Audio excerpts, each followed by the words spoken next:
मुल्क में 65-70% यूथ है।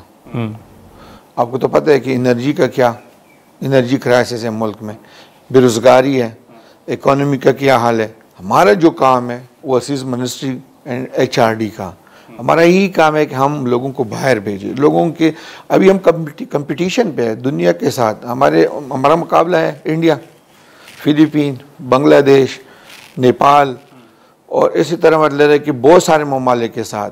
इंशाल्लाह नेक्स्ट 10 ईयर्स में जो है ना पूरी दुनिया पे इंशाल्लाह हर जगह हमारे एम्प्लॉयज़ पहुंच जाएंगे। कितना टारगेट है वैसे जहन में? तो आप खुद सोचिए कि दुनिया की जो टारगेट है, अभी जापान को 1 लाख लोग इंशाल्लाह जो एग्रीमेंट हो चुके हैं, और सऊदी अरब के साथ जो है ना हमारा जो एग्रीमेंट हो चुका है उसमें 35% के साथ अभी जो मतलब उनको 5 लाख लोगों की ज़रूरत है, 1,20,000 लोग जाएंगे।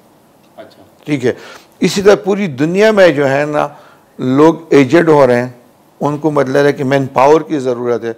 हमें पहले हमारे जो इलीगल लोग हैं जिस तरीके से आए हैं, हमें उस पर एहसास है, हम उस पर काम करें हैं ह्यूमन ट्रैफिक पे, लेकिन मेन चीज़ है ना डिटेंशन सेंटरों में जो इनको पहले आप लीगल कर दें, उनको ज़रूरत है। उसके बाद पर ईयर जो है ना आप हमें 15,000 लोग दे दें।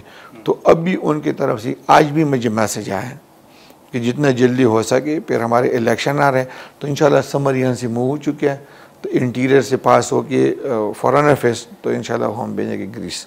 तो फिर उसके पीछे मैं खुद जाऊँगा, क्योंकि यूरोप में जो है ना वहाँ पे बहुत बड़ा डिमांड है। तो अभी इस पे भी हम काम कर रहे हैं कि हमारे इलीगल तरीके से जो लोग जा रहे हैं, हम आपकी वसातत से उनको भी ये मैसेज देते हैं कि ये रास्ता गलत है। जो प्लानिंग हम कर रहे हैं, जिस प्लानिंग के ज़रिए हमारे लोग यूरोप जाते हैं, अभी इस लाइन पे आ जाए। तो वो तादाद कितनी होगी जो मुख्तलिफ ममालिक में कैद हैं, हमारे ओवरसीज़ पाकिस्तानी हैं या पाकिस्तानी जो वहाँ पर कैद हैं?